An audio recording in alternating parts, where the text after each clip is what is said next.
জীবন, এই জীবনের সত্য কি? জন্ম, যেখান থেকে জীবন আরম্ভ হয়, নাকি সমাপ্তি? মৃত্যু, যেখানে জীবন শেষ হয়ে যায়। জীবনের সত্য এটা নয়, সব কিছু এটা নয়। ভালো করে ভেবে দেখলে কিছুই যায় আসে না যে আপনার জন্ম কোথায় হয়েছে, কিভাবে হয়েছে। এতেও কিছু যায় আসে না যে আপনার মৃত্যু কোথায় হবে, কিভাবে হবে। যায় আসে তখন, গুরুত্বপূর্ণ হলো এটাই যে জীবন আপনি যাপন করেছেন তার উদ্দেশ্য কি ছিল, কি ভাবনা নিয়ে আপনি বেঁচেছেন। এখন যদি আপনি এমন কিছু করেন যার দ্বারা এই সংসার আপনার থেকে জীবন যাপনের প্রেরণা পেতে পারে, মৃত্যুর পরেও আপনার কর্ম দেখে তা স্মরণ করে জীবনে বাঁচতে শেখেন, তাহলে তার তাৎপর্য হলো আপনি নিজের কর্মের দ্বারা, নির্বাচনের দ্বারা অমর হয়ে গেছেন। দেখুন, জীবনে দুশ্চিন্তা করা হলো বৃথা, মৃত্যুর ভয়ও হলো বৃথা। কারণ আত্মা কখনো মরে না, তাকে কেউ শেষ করতে পারে না। না কাল, না মৃত্যু, আর না সময়। যদি এমন কিছু থাকে যা আপনার আত্মাকে শেষ করে দিতে পারে, তাহলে তা আপনারই নিজের দুষ্কর্ম। তাই এই যে জীবনকাল আপনার কাছে রয়েছে, তাতে শুধু শুভ কর্ম করুন, দুশ্চিন্তা করা ত্যাগ করুন। এমন কর্ম করুন যা দেখে সংসার উচিত পথে চলে আসবে, শুভ কর্ম করবে। যদি আপনার মৃত্যুর পরে সংসার আপনাকে স্মরণ করে শিক্ষা লাভ করে, উচিত পথে চলে, প্রেরিত হয়, তাহলে আপনিও অমর হয়ে যাবেন। আসুন আমার সাথে ভালোবেসে বলুন, রাধা রাধা। কথায় আছে, যা কিছু অন্তর থেকে নিঃসৃত হয় তা অশুভ হয় না। অশুভ হলো সেই বোধ, সেই ইচ্ছে যা অন্তর থেকে নিঃসৃত হলেও কখনোই বিবেকের দ্বারা পরখ করা হয় না। এমনই একটা অনুভূতি হলো ক্রোধ। এই ক্রোধ আপনার বিবেকই হরণ করে নেয়, আপনার করুণা হরণ করে নেয়। আপনি ভাবনা চিন্তা করার যোগ্যতাই হারিয়ে ফেলেন। এবার যদি আপনি সংসারকে নিয়ন্ত্রণ করতে চান, ভবিষ্যতের ওপর নিয়ন্ত্রণ রাখতে চান, বর্তমানের ওপর নিয়ন্ত্রণ রাখতে চান, তাহলে প্রথমে নিজের ক্রোধের ওপর নিয়ন্ত্রণ করা শিখতে হবে। কারণ এই ক্রোধ আপনার বন্ধু নয়, এ আপনার শক্তি নয়, এ হলো আপনার দুর্বলতা। আর এটা শত্রুর শক্তি বাড়িয়ে তোলে, আর শেষ পর্যন্ত ক্ষতি আপনারই হয়। তাই এই ক্রোধকে নিজের নিয়ন্ত্রণে রাখুন। অশুভ মন্তব্য আপনা থেকেই অসফল হয়ে যাবে। আসুন আমার সাথে ভালোবেসে বলুন, রাধা রাধা।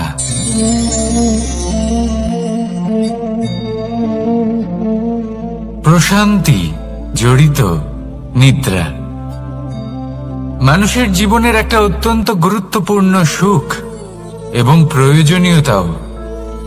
দেখতে গেলে এই সংসারের প্রত্যেক পশু পাখি, প্রত্যেক জীব অবশ্যই নিদ্রা প্রাপ্ত করেন। কিন্তু মানুষ,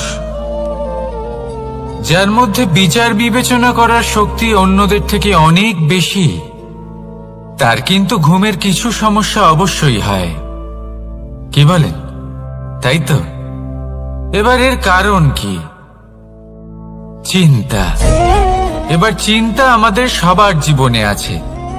আমরা সকলে জানি যে চিন্তা কখনো আমাদের সাহায্য করে না, তাও আমাদের জীবনে আছে। কেন? চিন্তার মাধ্যমে কি কখনো কোনো সমস্যার সমাধান হয়েছে? অর্থের চিন্তা করলে কি অর্থ লাভ হয়? ভবিষ্যতের চিন্তা করলে কি ভবিষ্যৎ ঠিক হয়ে যায়? স্বাস্থ্যের চিন্তা করলে কি স্বাস্থ্য নিজে থেকেই ঠিক হয়? হয় না। তাহলে এই সব কিছু থেকে আমাদের একটা ছোট্ট শিক্ষা অবশ্যই লাভ করা উচিত। আপনিও আপনার কাঁধ থেকে চিন্তার এই বোঝা নামিয়ে ফেলুন। আর এই সব ইচ্ছে একত্রিত হয়ে আমাদের মনে চিন্তা উৎপন্ন করে।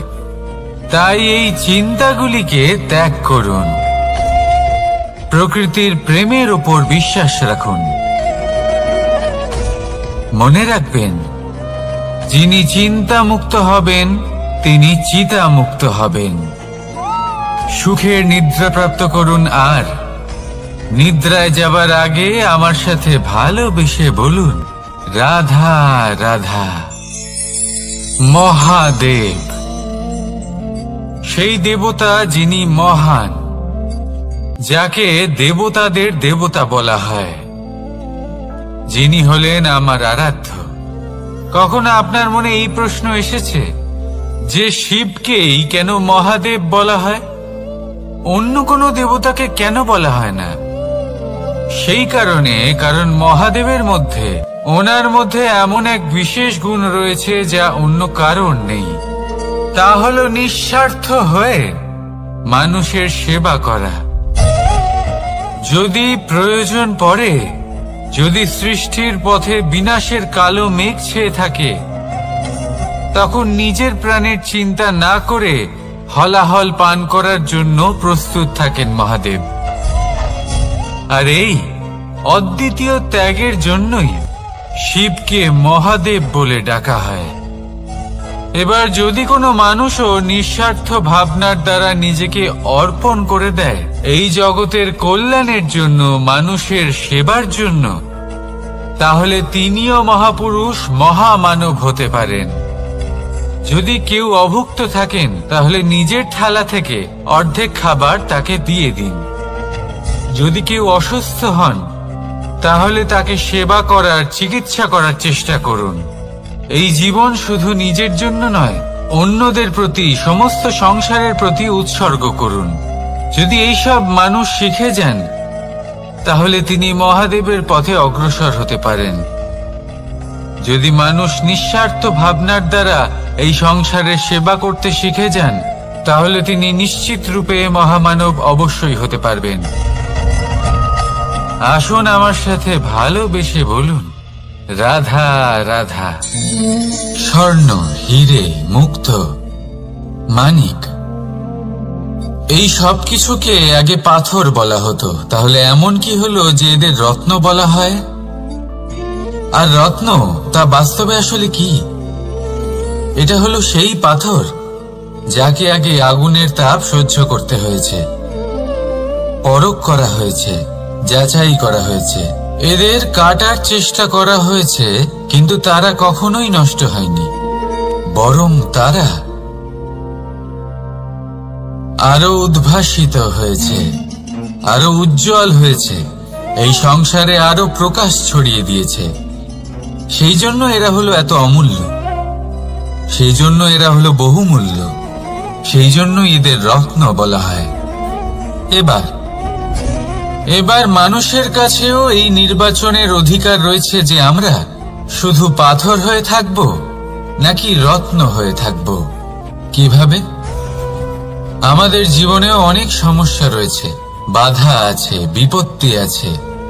আমরা সেই বাধার তাপে উত্তপ্ত হই, এই সমস্যা আমাদের কাটার চেষ্টা করে। অনেক মানুষ বিভিন্ন পরিস্থিতি আমাদের ভাঙার চেষ্টা করে, কিন্তু আমাদের নষ্ট হলে চলবে না। যেভাবে এই রত্ন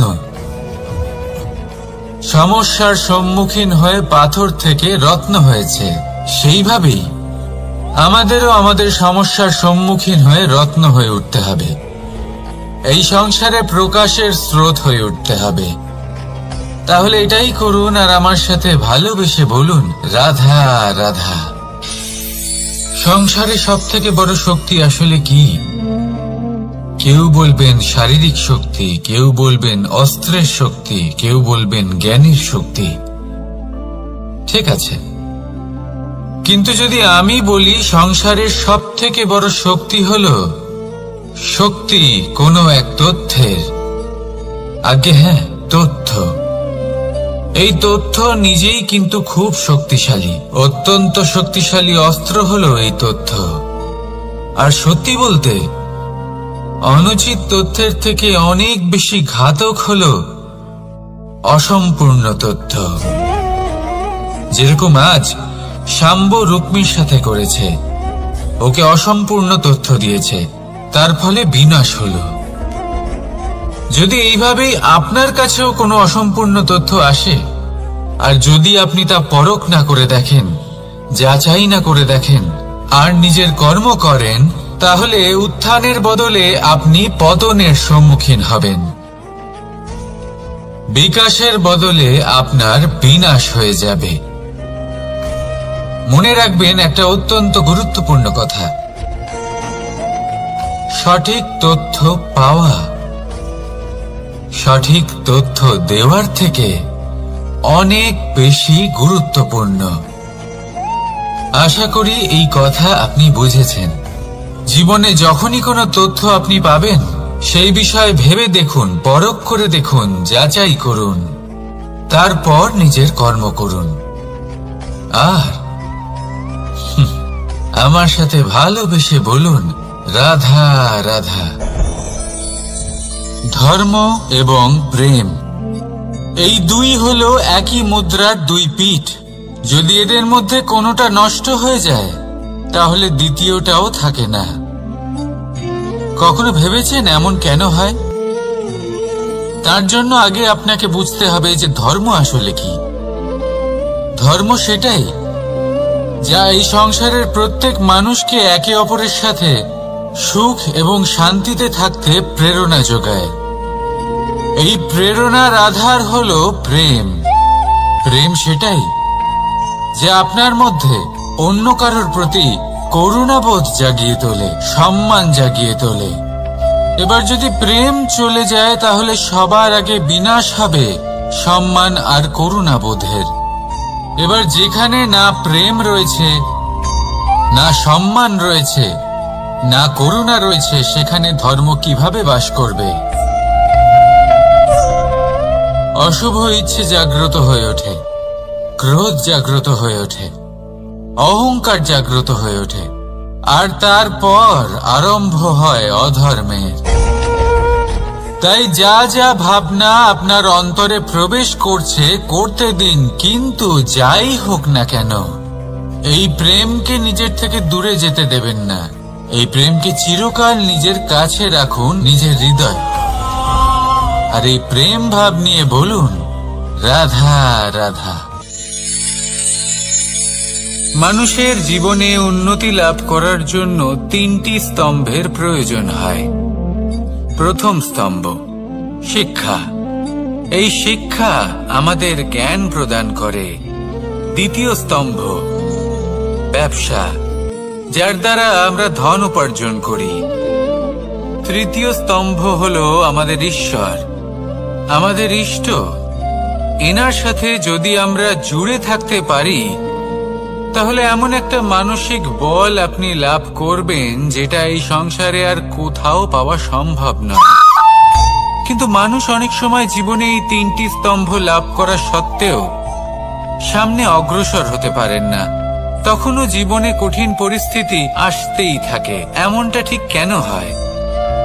কারণ সে জীবনে এই তিনটি স্তম্ভ লাভ করে নেয়, জীবনে প্রয়োগও করে, কিন্তু তার ভিতের কথা সে ভুলেই যায়। যেমন প্রথম স্তম্ভ অর্থাৎ শিক্ষা। এই শিক্ষার আধার হলো শুভ চেতনা। যদি অন্তরে শুভ চেতনা না থাকে, তাহলে এই শিক্ষার কোনো গুরুত্ব থাকে না। দ্বিতীয় স্তম্ভ ব্যবসা। পরিশ্রম করে উপার্জন করতে হবে, এই কথাটা আমরা সবাই জানি এবং সবাই চেষ্টাও করি। কিন্তু ব্যবসা করতে করতে আমরা এটা ভুলে যাই আমাদের ব্যবহার কেমন হয়ে পড়েছে। এই ব্যবহার যদি শুভ হয়, তাহলে আমাদের উপার্জন আস্তে আস্তে একটা স্থির জায়গায় এসে পৌঁছবে। এবং তৃতীয় স্তম্ভ আমাদের ভগবান। যদি ওনার শরণে আপনি যেতে চান, তাহলে তার পূর্বে নিজের মা বাবাকে সেবা করুন, তাদের যত্ন করুন, তাদেরকে ভালোবাসুন, কারণ ওনারাই হলেন এই সংসারে আপনার সবথেকে বড় ইষ্ট। তাহলে 3 স্তম্ভের সাথে সাথে তাদের আধারকেও নিজের জীবনে প্রাধান্য দিন। কোনো সমস্যা আসবে না, জীবনে একের পর এক উন্নতি করবেন এবং এই মন প্রসন্ন হয়ে বলবে রাধা রাধা। সুখ, দুঃখ এবং শক্তি, এই 3 হলো এই সংসারের ত্রিদেবের মতো। আমাদের জীবনে যা কিছু ঘটছে এই 3টির ভিত্তির উপরেই হচ্ছে।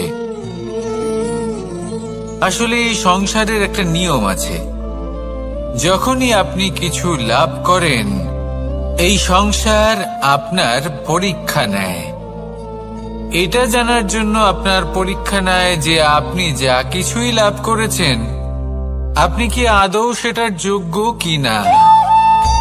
ঠিক সেইভাবেই এই সুখ, দুঃখ এবং শক্তি আপনার পরীক্ষা নিয়ে থাকে। যখন সুখ আসে তখন সে আপনার পরীক্ষা নেয় যে আপনার মধ্যে অহংবোধ জাগ্রত হয়নি তো। যদি অহংবোধ চলে আসে তাহলে সুখ সেখানেই সঙ্গ ত্যাগ করে। দুঃখ আপনার ধৈর্যের পরীক্ষা নিতে থাকে, আর যদি আপনার মধ্যে ধৈর্য না থাকে তাহলে এটা আপনাকে আরো বেশি দুঃখের গভীর অন্ধকারে ঠেলে দেবে। সেখানে শক্তি পরীক্ষা নেয় আপনার বিনম্রতার। যদি আপনি বিনম্র না হন তাহলে হয় এই শক্তি আপনার সঙ্গ ত্যাগ করবে, নয় এই শক্তি বিনম্রতার অভাবে আপনার পতনের কারণ হতে পারে। এই সংসারে যে কোনো ব্যক্তি যিনি এই পরীক্ষায় উত্তীর্ণ হয়ে থাকেন এই জীবনে তিনি সাফল্য লাভ করেন। আসুন আমার সাথে ভালোবেসে বলুন রাধা রাধা। ভয়ের সাথে আমরা সবাই পরিচিত, কষ্ট আমরা সবাই পেয়েছি। কখনো কখনো আমরা অসুস্থ হয়ে পড়ি, আর এমন সময় হলে মাতার মমতা, কখনো বাবার স্নেহ, কখনো বন্ধুদের পাশে থাকার অনুভূতি আমাদের রোগ নিরাময়ে সাহায্য করে। কখনো যদি আমরা নিরাশ হয়ে পড়ি, তখন যদি আমাদের কোনো আপনজন আমাদের দুটো ভালো কথা বলে তখন আমাদের মনোবল বেড়ে যায়। ঠিক তেমন সংসারের এই রঙ্গমঞ্চে যদি আপনি পীড়িত অনুভব করেন, কিছু শুভ কথা আলোচনা করুন, কিছু স্তুতি গান করুন, কিছু মুহূর্তের জন্য হলেও নিজের ইষ্টদেবের কথা স্মরণ করুন আর প্রার্থনা করুন। সাহস বাড়বে, শক্তিও বৃদ্ধি পাবে এবং সামনে এগিয়ে চলার পথও দেখতে পাবেন। তখন এই মন প্রসন্ন হয়ে বলবে রাধা রাধা। এই সংসারে কখনো কোনো ব্যক্তিকে তার বাইরের পোশাক দেখে বিচার করার চেষ্টা করবেন না, এটা খুব বড় ভুল করবেন। যেমন আমরা জীবনে অনেক সময় এমন করি, ধরুন কোথাও একটা গাছ দেখলাম, খুব বিশাল আকারের একটা গাছ যেটা মাটির থেকে অনেক উঁচুতে পৌঁছে গেছে, যার বিশাল শাখা আছে। সেগুলো দেখে আমরা ভাবি যে এই গাছে হয়তো কত সুস্বাদু ফল আছে, আমরা সেই গাছের পরিচর্যা করতে থাকি। আবার অন্যদিকে হলো একটি তৃণ যেটা মাটি থেকে কিছুটা উঁচুতে পৌঁছেছে, কিন্তু সেই তৃণর নিচে, মাটির নিচে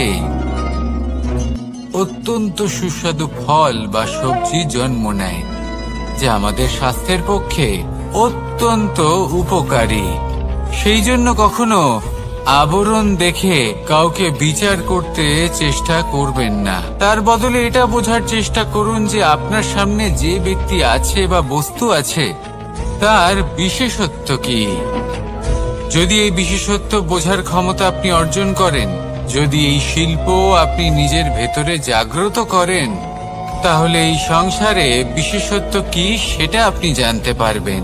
আর এই সমস্ত খেলা দৃষ্টি থেকে নয়, দৃষ্টিভঙ্গি থেকে জন্ম নেয়। দৃষ্টিভঙ্গি সবসময় শুভ রাখুন আর আমার সাথে ভালোবেসে বলুন, রাধা রাধা। যখন আমরা কোনো বনে প্রবেশ করি তখন এই সবুজ ঘাস দেখে, এই কোমল ঘাস দেখে আমাদের মন প্রফুল্ল হয়ে ওঠে। ভিন্ন ভিন্ন প্রজাতির ফুল, ভিন্ন ভিন্ন রঙের ফুল দেখে এই মন আনন্দে ভরে ওঠে। এখানে শিশুরা আনন্দ লাভ করে, বড়রা ভোজন গ্রহণ করেন, কথাবার্তা বলেন, হাঁটাহাঁটি করে বেড়ান। এবার ভেবে দেখুন, যখন এই উপবনের নির্মাণ হয়েছিল সেই সময় যদি এই মাটিকে সঠিকভাবে খনন না করা হতো, যদি তাতে সঠিকভাবে বীজ রোপণ না করা হতো, যদি কোনো সংঘর্ষ না হতো, পরিশ্রম না করা হতো, যদি চলতে চলতে পায়ে কাঁটা না বিঁধে যেত, তাহলে এই সুন্দর বন দেখে আমরা কি এই আনন্দ লাভ করতে পারতাম? কখনোই নয়। ধরুন কোনো নদীর তটে সুন্দর একটি বন আছে, সেই বনের আনন্দ লাভ করতে গেলে আপনাকে সেই নদী পার করতেই হবে। যদি সুখের নদীর কাছে পৌঁছতে চান তাহলে তটে যে কাঁটা রয়েছে সেগুলোর সাথে সংঘর্ষ করতেই হবে।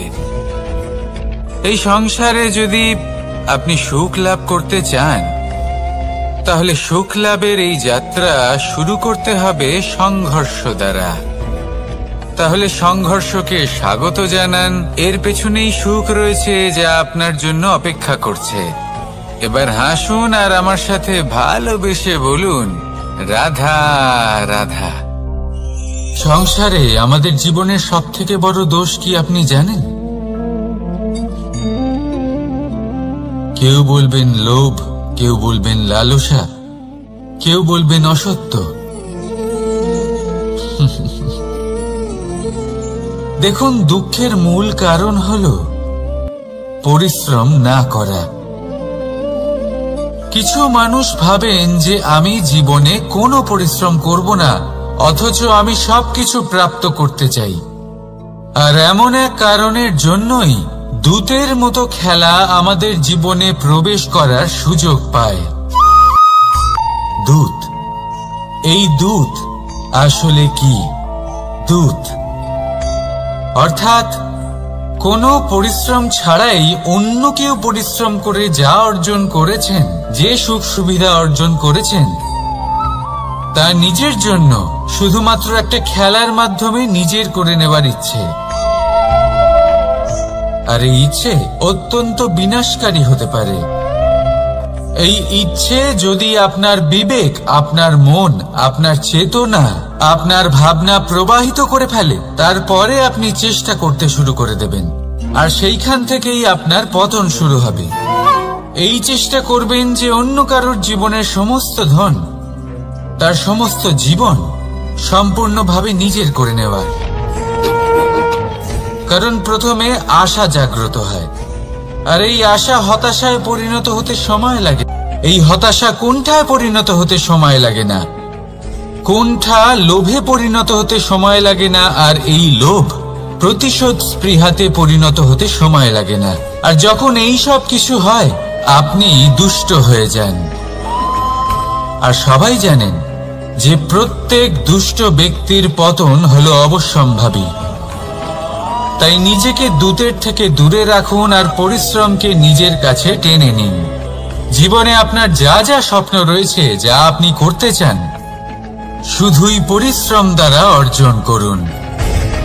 তাহলে তাই করুন আর আমার সাথে ভালোবেসে বলুন, রাধা রাধা। জীবনে কিছু শেখা অত্যন্ত গুরুত্বপূর্ণ। এবার কি কি শিখতে হবে সেই সব শেখানোর জন্য অনেক শিক্ষক রয়েছেন, কিন্তু কি শিখবেন না আর কি করবেন না, এটা আমাদের নিজের অভিজ্ঞতা দিয়ে শিখতে হয়। কিন্তু তার মানে এটা নয় যে যদি আপনাকে শিখতে হয় যে আগুনের তাপ কতটা, আপনাকে আগুনের মধ্যে হাত দিতে হবে। না, অন্য কারোর অভিজ্ঞতা দ্বারাও শিখতে পারেন। প্রশ্ন শুধুমাত্র একটাই যে আপনি কি শিখতে চান নাকি চান না। যদি আপনি এটাই ভাবেন যে আমি শুধুই নিজের অভিজ্ঞতা দ্বারাই শিখতে চাই, তাহলে জীবনকাল ছোট মনে হবে, অনেক কিছুই শিখতে পারবেন না। তাই নিজের সাথে সাথে বড়দের অভিজ্ঞতার দ্বারাও শেখা শুরু করে দিন। এই সংসারের অভিজ্ঞতা দ্বারা শিখতে শুরু করে দিন। আর এটা নিশ্চিত রূপে শেখা আবশ্যক যে কখন কি করবেন না, কোথায় থামতে হবে আর কোথায় থামবেন না। তাহলে আসুন আর আমার সাথে ভালোবেসে বলুন, রাধা রাধা। ভোজন। এবার ভোজন সংগ্রহ করার জন্য মানুষ কি না করেন, সব সময় চেষ্টা করতে থাকেন। ফসল উৎপাদনের জন্য অনেক পরিশ্রম করতে থাকেন, কিন্তু অনেক সময় অনেক পরিশ্রম করার পরেও ফসল ভালো উৎপাদন হয় না। এর কারণ কি?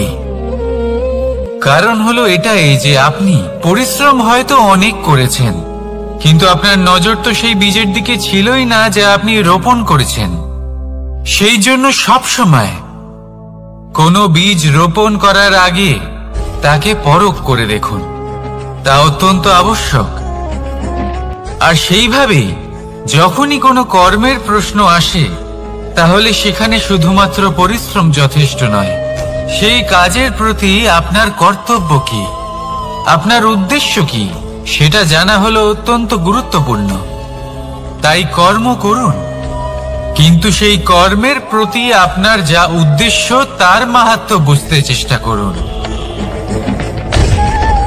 তাহলে আসুন আমার সাথে ভালোবেসে বলুন, রাধা রাধা। আপনার চিন্তা করে এমন ভাবে দান করবেন যাতে সামনের ব্যক্তি স্বাধীন হতে পারেন, পরাধীন নয়। আসুন আমার সাথে ভালোবেসে বলুন, রাধা রাধা। করতে শিখুন। পাণ্ডবরা বন থেকে এসেছিলেন। ওনাদের কাছে না কোনো ধন ছিল, না কোনো সম্পদ, না বিদ্যা। নিজের পরিশ্রমের দ্বারা ওনারা বিদ্যা অর্জন করেছিলেন, আর তার দ্বারাই সম্পদ অর্জন করলেন আর ধনও অর্জন করলেন। এই পাণ্ডব ছিলেন অত্যন্ত কুশল এবং শক্তিশালী। যুধিষ্ঠির নিজের পরিশ্রম দ্বারা এমন জ্ঞান অর্জন করেছিলেন যে এই সংসার ওনাকে ধর্মরাজ যুধিষ্ঠির অভিহিত করেছিল। দেখতে গেলে পাণ্ডবদের কাছে সবকিছুই ছিল, কিন্তু যখন বিষয় এলো আরো ধন লাভ করার, তখন যুধিষ্ঠির, যিনি পাণ্ডবদের মধ্যে জ্যেষ্ঠ, তিনি সকল পাণ্ডবদের সাথে দ্যুতক্রীড়ায় অংশগ্রহণ করে ফেললেন। এর ফলে না শুধু ধনলক্ষ্মী, ধর্মলক্ষ্মী, বিবেক লক্ষ্মীকেও হারালেন, আর শুধু তাই নয়, নিজের গৃহলক্ষ্মী দ্রৌপদীকেও হারিয়ে ফেললেন। এর কারণ কি? ভুলে গেলেন খুব সহজ একটা কথা, এই সংসারে সম্মান এবং সাফল্য দুটোই পরিশ্রমের দ্বারা লাভ করতে হয়। কিন্তু দ্যুতক্রীড়ার এই খেলা আমাদের ভাগ্যের উপর নির্ভরশীল। এই সংসারে দুটি পথ রয়েছে। একটা পথ যেখানে কর্ম এবং পরিশ্রমের দ্বারা আপনি নিজের পথ নিজেই রচনা করতে পারবেন, আর দ্বিতীয় পথ হলো যেখানে এই ভাগ্য এক মুহূর্তে আপনাকে শিখরেও পৌঁছে দিতে পারে, আবার ধূলিসাৎ করে দিতে পারে। আপনি কোন পথ বাছবেন সেই চয়ন আপনারই। আসুন আর আমার সাথে ভালোবেসে বলুন, রাধা রাধা। কোনো এক সময়ের ঘটনা এটা। মা এবং বাবা হাটে গিয়েছিলেন। তখন আমি আর দাদা গিয়েছিলাম গরু চড়াতে। আমরা বাড়ি ফিরে এলাম, আর মা সেই সময় একটা কাজ করতেন। যখনই হাটে যেতেন দরজা তালা বন্ধ করে যেতেন। উনি খুব ভালো করে জানতেন যে যদি ওনার এই মাখন চোর সঠিক সময়ে পৌঁছে যায়, তাহলে এক ফোঁটাও মাখন ওনার অবশিষ্ট থাকবে না। এবার ঘটনা কিছুটা এরকম হলো যে মা আর বাবা মাঝে মাঝে হাটে যেতেন, তাই মাঝে মাঝে এই দরজা তালা বন্ধ করতে হতো। যখন মা আর বাবা ফিরে এলেন, তখন বাবা ভুলে গিয়েছিলেন যে এই চাবির গোছা থেকে ঠিক কোন চাবিটা দরজার তালা খোলার জন্য উপযোগী। উনি চেষ্টা করতে শুরু করে দিলেন। একটার পর একটা চাবি দিয়ে উনি চেষ্টা করতে থাকলেন, কিন্তু সেই দরজার তালা তো খুলতেই চাইছিল না। ওনার মাথা থেকে ঘাম পড়তে শুরু করলো। তখন মা বললেন যে তালা ভেঙে দেওয়া যাক। মা চলে গেলেন। আর বাবা বললেন, না না দাঁড়াও, আর কিছু চাবি বাকি আছে, এটা হয়তো খুলতে পারবো। মা হাতুড়ি নিয়ে চলে এলেন সেই তালা ভাঙার জন্য। আর তখনই বাবা শেষ চাবিটা প্রয়োগ করলেন আর দরজার তালা খুলে গেল। যদি উনি চেষ্টা না করতেন তাহলে এই তালাটাও ভেঙে যেত আর চাবিটাও নষ্ট হয়ে যেত, ঠিক কিনা? এবার এই ঘটনাটা আমি দেখেছিলাম, আর আমার মনে হলো যে কখনো কখনো এই চাবির গোছার মধ্যে থেকে শেষ চাবিটাও কিন্তু জীবনের দরজা খুলে দিতে পারে। সেজন্য আপনি যদি জীবনে সাফল্য লাভ করতে চেষ্টা করেন, নিজের লক্ষ্যে পৌঁছতে চান, তাহলে হার মানবেন না। হয়তো দেখবেন আপনার পরবর্তী প্রচেষ্টা বা এই অন্তিম প্রচেষ্টা আপনাকে সাফল্যের পথে নিয়ে গেল। তাই নিরন্তর প্রচেষ্টা করতে থাকুন, জীবনে সাফল্য লাভ করুন। যজ্ঞের আগুনকে শুভ বলে মনে করা হয়, আর সেখানেই চিতার আগুনকে অশুভ মনে করা হয়। এমনটা কেন হয়? এখানে বিষয়টা হলো লক্ষ্য, বিচার এবং সঙ্গের। যখন আমরা যজ্ঞ করি তখন আমাদের লক্ষ্য কি হয়? পরিবেশকে আরো পবিত্র করে তোলা, ইতিবাচক করে তোলা। আমাদের লক্ষ্য শুভ হয়। তারপরে আসে বিচার। এই পরিস্থিতিতে সেই বিচার হলো অগ্নি। স্ফুলিঙ্গ থেকে তীব্র আকার ধারণ করে সমস্ত কাঠকে পুড়িয়ে দেয় এবং সুগন্ধ ছড়িয়ে দেয়। অর্থাৎ যদি আপনার লক্ষ্য শুভ হয় তাহলে তার নিজেই শুভ বিচারধারাকে আমন্ত্রণ জানায়। এই শুভ বিচার তখনই আসবে যখন আপনার সংকল্প শুভ হবে। অন্যদিকে হলো চিতার আগুন। এর লক্ষ্য কি? একটা দেহকে পরধামে পৌঁছে দেওয়া। সবার শেষে সবকিছু আপনার উপরে নির্ভরশীল যে আপনি কোনটা চয়ন করতে চান। আপনার লক্ষ্য যদি শুভ হয় তাহলে আপনার বিচার এবং সঙ্গতি আর তার পরিণাম সবই শুভ হবে।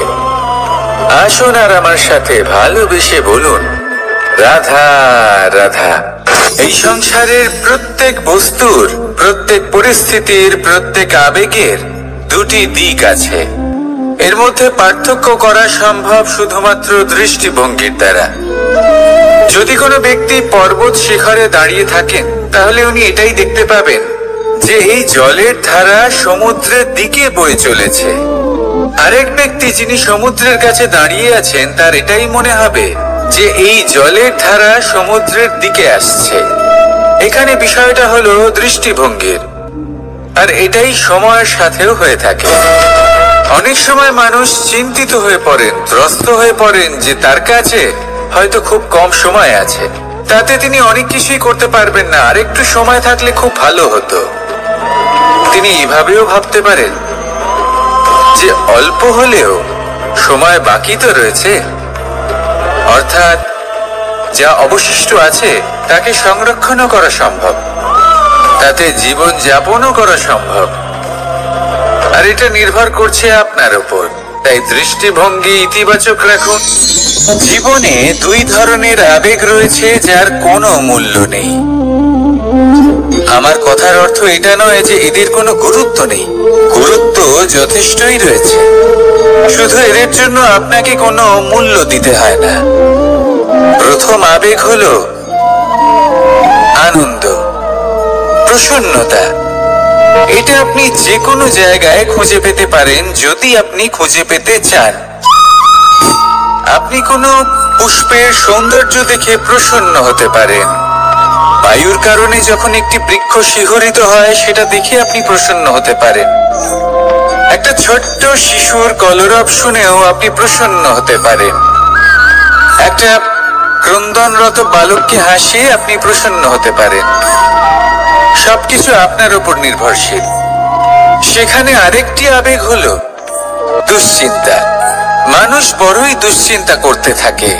আজ আমি এই কাজ করেছি, সেই বিষয়ে চিন্তা। আজ আমি এই কাজ করতে পারিনি, সেই বিষয়ে চিন্তা। কাল আমাকে এই কাজ করতে হবে, সেই নিয়ে চিন্তা। আমি কি সেই কাজটা করতে পারবো, সেই বিষয়ে দুশ্চিন্তা। চিন্তা সর্বত্র রয়েছে, যার জন্য মূল্য দিতে হয় না। যত চান আপনি একত্রিত করতে পারেন। একটা গুরুত্বপূর্ণ কথা মনে রাখবেন, প্রসন্নতা জীবনের একটা নতুন সূত্রপাত। সেখানে দুশ্চিন্তা হলো জীবনের চিতার সময়। এবার এই দুটি আবেগ হলো মূল্যহীন, দুটোই আপনার সামনে আছে। কোনটা চয়ন করবেন আপনি, দুশ্চিন্তা নাকি প্রসন্নতা? সিদ্ধান্ত আপনারই।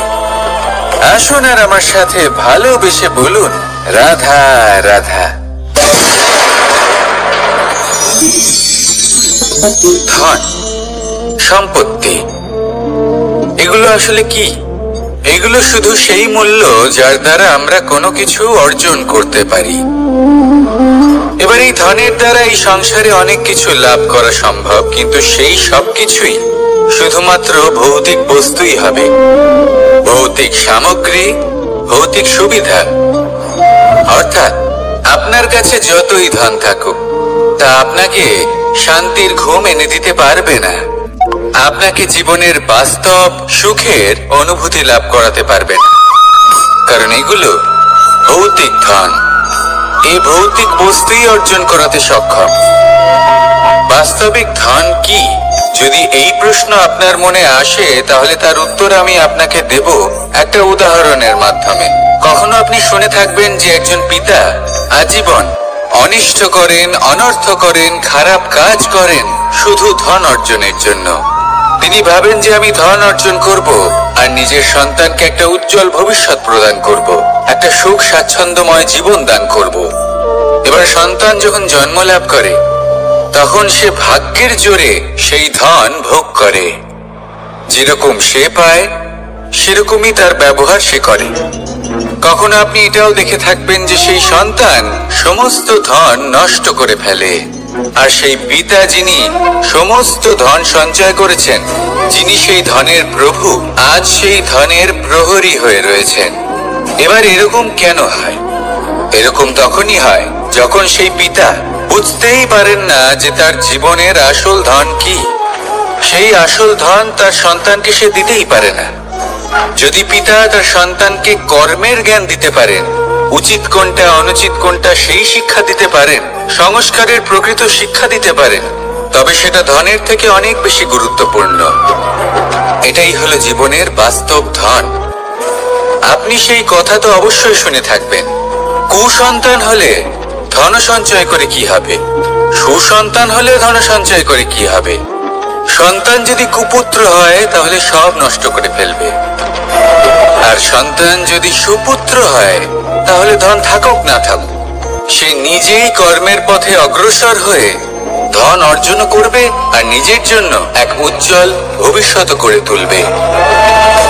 তাই সন্তানকে সম্পদ দেওয়ার আগে কর্মের জ্ঞান দান করুন, সুশিক্ষা দিন, কারণ এটাই হলো জীবনের প্রকৃত ধন। আসুন আর আমার সাথে ভালোবেসে বলুন, রাধা রাধা। একবার একটা শেয়াল বনে বিচরণ করছিল। ও একটা ছোট্ট শাবক দেখতে পেল। ও ভাবলো, আজ একেই আমি খাবার হিসেবে গ্রহণ করব। আশেপাশে দেখলো কেউ দেখছে না তো, কেউ ছিল না, আর সেই শাবকের উপর আক্রমণ করল, যা হলো একটা ঘোর অপরাধ। বনের নিয়ম অনুসারে আপনি কখনোই শাবকের উপর আক্রমণ করতে পারেন না। তারপর এই খবরটা যখন রাজা সিংহ জানতে পারলেন, সভার আয়োজন করলেন। কিন্তু সেখানে শেয়াল বলল, আমি তো এরকম কিছু করিনি। কিন্তু যদি আপনি এরকম বলেন, কোনো প্রমাণ দিন, এর কোনো সাক্ষী আছে?